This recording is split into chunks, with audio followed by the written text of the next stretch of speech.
ಈ ನಡುವೆ ಬಳ್ಳಾರಿ ಜೈಲಿಗೆ ಎಸ್ಪಿ ಡಾಕ್ಟರ್ ಶೋಭಾರಾಣಿ ಭೇಟಿ ನೀಡಿದ್ದಾರೆ. ಭದ್ರತೆ ವ್ಯವಸ್ಥೆ ಹೇಗಿದೆ ಅನ್ನೋದ್ರ ಬಗ್ಗೆ ಪರಿಶೀಲನೆ ನಡೆಸಿದ್ರು. ದರ್ಶನ್ ಯಾವ ಬ್ಯಾರಕ್ನಲ್ಲಿ ಇರಬೇಕು ಅನ್ನೋದ್ರ ಬಗ್ಗೆ ಕೂಡ ಅಲ್ಲಿ ಚರ್ಚೆ ಆಗ್ತಾ ಇದೆ. ಕೆಲವೇ ಕ್ಷಣಗಳಲ್ಲಿ ಜೈಲು ಅಧೀಕ್ಷಕಿ ಜೊತೆ ಸಭೆ ಕೂಡ ಆರಂಭ ಆಗುತ್ತೆ. ಭದ್ರತೆಯ ವ್ಯವಸ್ಥೆ ಹಾಗೇನೆ ಯಾವ ಬ್ಯಾರಕ್ನಲ್ಲಿ ದರ್ಶನ್ ಇರಬೇಕು ಇದರ ಬಗ್ಗೆ ಕೂಡ ಚರ್ಚೆಯನ್ನು ನಡೆಸಲಾಗಿದೆ. ಸೊ ಇನ್ನು ಒಂದು ಸಭೆಯನ್ನು ಈಗ ನಡೆಸ್ತಾರೆ. ಅದರಲ್ಲಿ ಒಂದು ಅಂತಿಮ ನಿರ್ಧಾರವನ್ನು ಕೈಗೊಳ್ಳಲಾಗುತ್ತೆ. ಸೊ ಬಳ್ಳಾರಿ ಜೈಲಿನ ಬಳಿ ಹೆಚ್ಚುವರಿ ಸಿಬ್ಬಂದಿ ನಿಯೋಜನೆ ಮಾಡಲಾಗಿದೆ. ಯಾಕಂದರೆ ಸಹಜವಾಗಿ ಅಲ್ಲಿ ದರ್ಶನ್ ಬರ್ತಿರುವಂಥ ಸಂದರ್ಭದಲ್ಲಿ ಜನ ಬರ್ಬೋದು ನೋಡೋಕ್ಕೆ. ಒಂದು ಕುತೂಹಲ ಸಹಜವಾಗಿರುತ್ತೆ. ದರ್ಶನ್ ಯಾವ ಬ್ಯಾರಕ್ನಲ್ಲಿ ಇರಿಸಬೇಕು ಅನ್ನೋದ್ರ ಬಗ್ಗೆ. ಯಾಕಂದರೆ ಈಗಾಗಲೇ ಪರಪ್ಪನ ಅಗ್ರಹಾರದಲ್ಲಿ ದೊಡ್ಡ ಮಟ್ಟದ ಸೀನ್ ಆಗಿದೆ.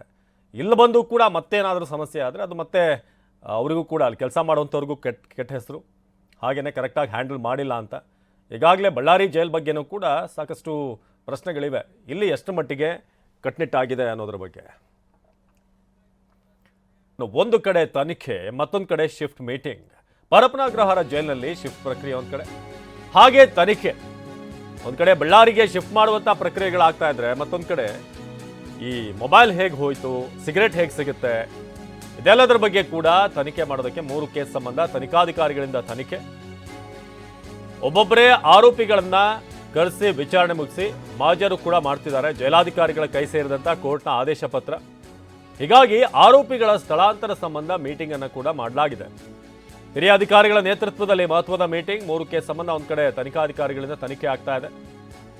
ಒಬ್ಬೊಬ್ಬರೇ ಆರೋಪಿಗಳನ್ನ ಅಲ್ಲಿ ಕರೆಸಲಾಗ್ತಾ ಇದೆ. ಕರೆಸಿ ಅವ್ರನ್ನ ವಿಚಾರಣೆ ನಡೆಸ್ತಿದ್ದಾರೆ.